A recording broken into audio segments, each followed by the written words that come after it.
नमस्कार दोस्तों, मैं डॉक्टर सुरजीत सिंह और आज मैं एक बार फिर आपके सामने कुछ मुद्दों को लेकर के आया हूं, कुछ भ्रांतियों को लेकर के आया हूं और उसके पीछे का सच बताने आया हूं। तो शुरुआत करते हैं भ्रांति नंबर 1। भ्रांति पेंट से संबंधित कि पेंट में बहुत घोटाला हुआ, पारदर्शिता नहीं थी, पैसे का हेरफेर हुआ, क्वालिटी अच्छी नहीं थी। ये वो भ्रांतियां हैं जो फैलाई गई। वजह कुछ भी हो सकता है, राजनीतिक हो सकती है वजह, खुद के स्वार्थ की वजह हो सकती है, व्यवस्था बदलने की विवशता हो सकती है। लेकिन सच्चाई क्या है? सच्चाई ये है कि जो पेंट अभी आप देख रहे हैं, जिसके कारण हमारी पूरी सोसाइटी चमक रही है, उस पेंट पर तमाम सवाल किए गए।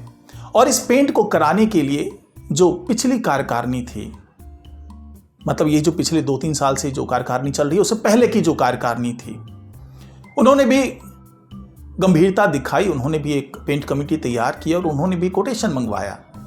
और उस कोटेशन के आधार पर जो न्यूनतम राशि आ रही थी वो करीब 3 से 3.5 करोड़ की राशि आ रही थी। उसी आधार पर हम लोगों ने पहली मीटिंग बुलाई। मीटिंग में यह ऐलान किया कि भाई ये राशि हमें पिछली टीम से मिली है और इसके आधार पर मंथ का खर्च ये आ सकता है, पर स्क्वायर फीट का खर्च ये आ सकता है। और हमारी सोच ये थी कि जल्दी से जल्दी काम शुरू हो जाए, ताकि जो मानसून है, जो बारिश का मौसम है, उसके कारण कोई डिले ना हो। और आने वाले दिनों में जब बारिश के मौसम के बाद फिर काम शुरू होता तो फिर त्यौहार आ जाता है, दिवाली, दशहरा, छठ, तमाम त्यौहार होते हैं, तो उसके कारण काम ना रुके। इसके लिए हम लोगों ने ऐलान किया कि भाई पर स्क्वायर फीट का रेट फिलहाल पिछले कोटेशन के आधार पर ये आ रहा है, इससे हम लोग शुरुआत करते हैं। लेकिन ये भी प्रतिबद्धता जताई कि हम टेंडर निकालेंगे और टेंडर में जो भी न्यूनतम राशि आएगी उसके आधार पर हम इसका टेन्योर कम ज़्यादा कर सकते हैं। यानी कि एक फ्लैट पर अगर 2,000 रुपये पर मंथ आ रहा है और हमने ये एस्टिमेशन पिछले कोटेशन के आधार पर ये किया हुआ है कि 12,000 रुपये पर फ्लैट आना चाहिए, तो हम 6 महीने 2,000 रुपये आपका काटेंगे। लेकिन अगर हम अगले महीने टेंडर लेकर के आ रहे हैं और उसमें राशि कम आई, यानी कि 10,000 राशि रहती है, तो 2,000 जो कट रहा है मीटर से वो केवल 5 महीने काटा जाएगा, 5 मिनट के बाद खत्म हो जाएगा, यानी राशि वही 10,000 आनी है।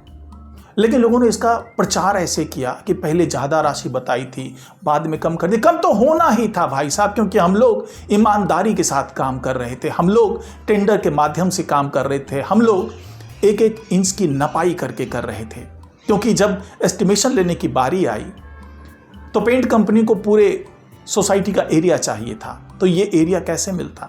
तो इसके लिए हमें सर्टिफाइड आर्किटेक्ट को ढूंढना शुरू किया और हमारे ही सोसाइटी में इत्तेफाक से एक बड़े प्रबुद्ध आर्किटेक्ट मिल गए। उनकी कंपनी ने पूरी नपाई की और जाहिर सी बात है हमारे बीच के व्यक्ति थे तो कम से कम एरिया निकाल करके देते, क्योंकि हम उनको फीस दे रहे थे। तो एरिया निकाल करके उन्होंने दिया, फिर पेंट कंपनी ने अपना एरिया दिया। पेंट कंपनी का एरिया ज़्यादा था, इनका एरिया कम था, यानी कि हमारे पास पैसे बचाने का एक मौका था। इसके बावजूद हमारे एओए के पदाधिकारी, हमारे पेंट कमेटी के तमाम सदस्य वो ज़मीन पर उतरे। ज़मीन पर उतर करके उन्होंने एक एक इंच की नपाई कराई, टेप ले करके नपाई की, ताकि कुछ तो पैसे बच जाएं। और आपको जानकर खुशी होगी कि पेंट कंपनी के एरिया और हमारे आर्किटेक्ट ने जो एरिया दिया था उससे भी कम एरिया पे हमारी सहमति बन गई पेंट कंपनी के साथ, यानी करीब 50 से 60 लाख रुपया हम लोगों ने इस मद में बचा लिया। अब सवाल ये उठता है कि क्या ये पैसा बचाना ही गुनाह था? हम लोगों ने जीबीएम में हर बात रखी, राजनीति हुई, जम के नारेबाजी हुई, ये दावा किया गया कि भाई किसी के दबाव में आकर के पैसे कम हुए, जबकि सच्चाई मैंने आपको बता दी कि सच्चाई क्या थी।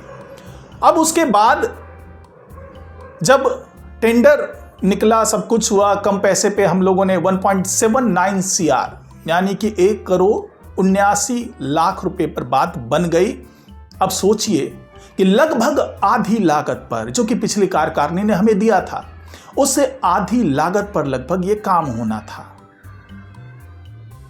तो क्या यहां पैसा नहीं बचा?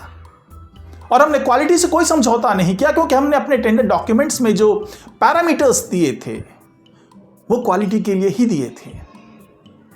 फिर उस पर काम होना शुरू हुआ फिर तमाम सवाल उठाए गए, जबकि जीबीएम में हमने सारे पेपर सबके सामने रख दिए।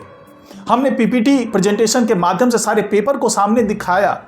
हमने टेंडर डॉक्यूमेंट सामने रखा और कहा कि जिनको देखना है करके देख लीजिए। लोग आए, देखा, लोगों ने कुछ सलाह भी दिया, उस सलाह को ही माना गया। फिर यह डिमांड आई कि इसको सार्वजनिक कर दीजिए। लेकिन आपको पता है कि हमारी सोसाइटी की आबो हवा कई बार बहुत राजनीतिक हो जाती है, और उस दौरान हम लोग इतने पड़ाव देख चुके थे और इतनी बाधाएं देख चुके थे पेंट काम कार्य के लिए। लोग डीएम तक जाकर लेटर लिख चुके थे और हमें धमकी दे दी थी कि अगर हमारे मीटर से पैसे कटे तो हम एफआईआर कर देंगे और काम होने नहीं देंगे। कई बाधाएं थी और एक जरा सी चूक इन बाधाओं को बढ़ा सकता था। इसलिए हम नहीं चाहते थे कि किसी भी तरीके से कोई लूप होल लेकर के इस पूरे काम को रोक दे, जबकि हमने अपनी तरफ से पूरी ईमानदारी से काम किया था, पूरी मेहनत के साथ काम किया था, पूरी पारदर्शिता के साथ काम किया था। लेकिन ये जिद क्यों कि सब चीज आप नोटिस बोर्ड पे लगा दीजिए, जिनको देखना है आइए देखिए तो सही। कभी दिखाने से मना नहीं किया, कभी डॉक्यूमेंट्स उनके सामने लाने से मना नहीं किया, लेकिन एक जिद थी कि नहीं, इसे तो आप नोटिस बोर्ड पे लगाइए। खर्च का लेखा जोखा देना था, हमने दिया। हर जीबीएम में विस्तार से बताया जाता था कि कितना पैसा आया, कितना पैसा गया, कितना पैसा बाकी, कितना दिया जाना है। और अब जबकि काम संपूर्णता की ओर है, लगभग संपूर्ण हो चुका है, तो अब पूरा लेखा जोखा आपको नोटिस बोर्ड पर मिलेगा, चाहे हम वापस से एओए में आए या ना आए। लेकिन इतनी प्रतिबद्धता जरूर है कि हर चीज, हर लेखा जोखा अब नोटिस बोर्ड पर आएगा, क्योंकि अब काम संपूर्णता की ओर है। अब इसमें कोई बाधा नहीं हो सकती, कोई रुकावट नहीं आ सकती। तो इसके लिए थोड़ा सा संयम रख लीजिए और इसको कम से कम राजनीतिक मुद्दा मत बनाइए। इसको लेकर के उन लोगों की ईमानदारी पर सवाल मत खड़े कीजिए, उन लोगों की मेहनत, उन लोगों की परिश्रम पे सवाल मत खड़े कीजिए, जिन्होंने बहुत समय दिया। रात के 1-1 बजे तक बैठ करके क्लब में प्लानिंग होती थी, दिन में मतलब पूरे धूप में, जून जुलाई का मौसम, जो लोग घर में रह करके एसी में बैठ करके व्हाट्सएप पे लिख रहे थे कि धांधली हो रही है, घोटाला हो रहा है, थोड़ा सा खिड़की से झांक के देख लेते ना तो उनको दिख जाता कैसे पसीना बहा करके लोग नपाई कर रहे हैं, पसीना बहा करके सुपरविजन चल रहा है। हाँ, ये जरूर है, पेंट कमेटी का हर सदस्य इसमें जुड़ा रहा, अपने अपने स्तर पर अपने अपनी व्यस्तता से समय निकाल करके लोगों ने अपना अपने योगदान दिया, किसी ने ज्यादा दिया, किसी ने कम दिया। लेकिन जब आप एसी में बैठ करके सवाल करते हैं ना, व्हाट्सएप पर लिखते हैं, तो चोट पहुंचता है।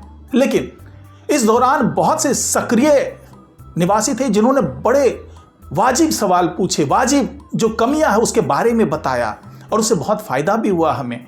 हमने उन कमियों को दूर किया, और उन लोगों को मैं सैल्यूट करना चाहता हूं जिन्होंने बहुत ही सकारात्मक तरीके से हमें मार्गदर्शन दिया, हमें रास्ता दिखाया कि कैसे काम और बेहतर हो सकता है। मैं बार बार यही कहता हूं कि केवल 9 सदस्यों की यह जिम्मेदारी नहीं है।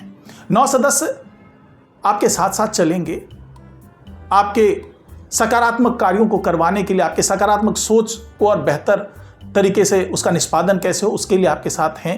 लेकिन ये कोई ज़रूरी नहीं है कि 9 सदस्य ही योग्य हैं, 9 सदस्य ही बुद्धिमान हैं, 9 सदस्य के पास ही सारे आइडियाज आते हैं, ऐसा नहीं है।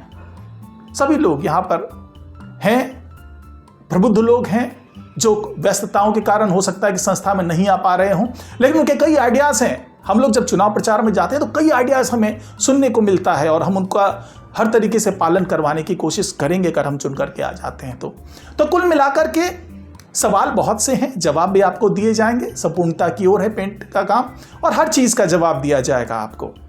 अब बात आती है सीवर लाइन की। सीवर लाइन जिस पर बहुत ही मेहनत से काम किया गया, इसके बारे में एक बहुत ही विस्तृत सी रिपोर्ट, एक वीडियो मैंने पहले बनाई है, आप लोगों ने शायद देखी होगी वो।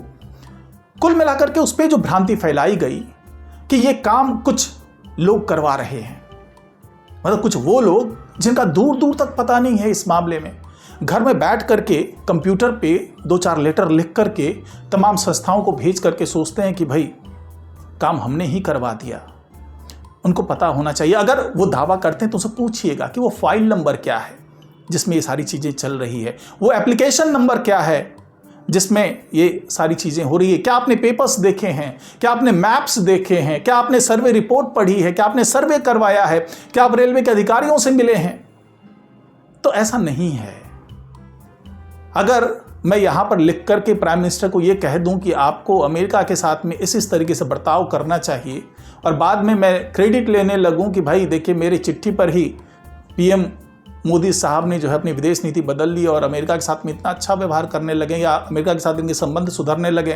खैर ये अपने अपने पैरामीटर्स हैं, लोगों को समझना चाहिए। जबकि हकीकत ये है कि जब नगर निगम से जब रेलवे से मिल गई एनओसी, उसका जब हम नगर निगम के पास जाते हैं तो नगर निगम के लोग ये कहते हैं, अधिकारी कहते हैं कि भाई आपके यहाँ से तो ढेर सारी कंप्लेन आई हुई है, वही नहीं चाहते हैं कि यहाँ पर काम हो। मुरादाबाद तक में फ़ोन करके बताया गया था कि भाई आप गलत एनओसी तो नहीं दे रहे हैं, वहाँ से जानकारी लेनी चाहिए थी। ये सारी ऑन रिकॉर्ड चीज़ें हैं। और फिर अगर ये कहा जाता है कि भाई ये काम तो हम ही करवा रहे हैं, भाई हास्यास्पद ये कहें कि ये अच्छा मजाक हो सकता है। पिछले 8 से 9 महीने से जो काम चल रहा था, जिस पे पूरा प्रोग्रेस चल रहा था, उसकी रिपोर्ट ली जा रही थी, तमाम हमारे पास तो रिटन में एविडेंसेस हैं। जब कोई ऐसा कहे तो आप उससे एविडेंस जरूर मांगिएगा। और जब काम पूरा हो गया, जब एनओसी मिलने की बारी आई, तब कोई जनाब जो है उनको ये बात पता चल गई, जबकि हम ये नहीं चाहते थे कि इस बात का खुलासा हो। आप लोगों को पता भी नहीं होगा। यहां तक कि मैं बता दूं कि हमारे 9 लोगों की टीम में भी 2-3 लोग ही ऐसे थे जिनको शुरुआत से सारी जानकारी थी। बाद में फिर मीटिंग में हमने बताया, क्योंकि हमें ऐसा लगता था कि कहीं भी बात लीक हो गई तो ये चीज़ें अधर में अटक जाएगी, लटक जाएगी। उसके पीछे भी एक बड़ी कहानी है। कभी आप व्यक्तिगत तौर पर हमसे मिले तो मैं बताऊंगा आपको। तो ये इतनी गोपनीयता के साथ सारी चीज़ें चल रही थी, लेकिन कहीं ना कहीं गोपनीयता ब्रीच होती है, बात निकल करके आती है। उसके बाद दनादन चिट्ठी लिखा जाता है। जब एनओसी मिलने वाली थी तब चिट्ठी लिखना शुरू कर दिया लोगों ने कि भाई ऐसा है वैसा है। हालांकि उनको ये नहीं पता था कि काम तो हो चुका है, अब काम में कुछ बचा ही नहीं, सब कुछ हो चुका है। तो क्रेडिट लेने की होड़ है, लीजिए, बहुत अच्छी बात है, लीजिए, लेकिन थोड़ा सा इस बात का थोड़ा सा सम्मान दीजिए कि जो लोग काम कर रहे हैं ना, सोसाइटी के लिए ही तो कर रहे हैं, अपने लिए तो नहीं कर रहे, अपना घर भरने के लिए तो नहीं कर रहे हैं। खैर ये तो वो भ्रांति है जिसको आप भी अब समझ चुके होंगे, सच्चाई आप जान चुके होंगे।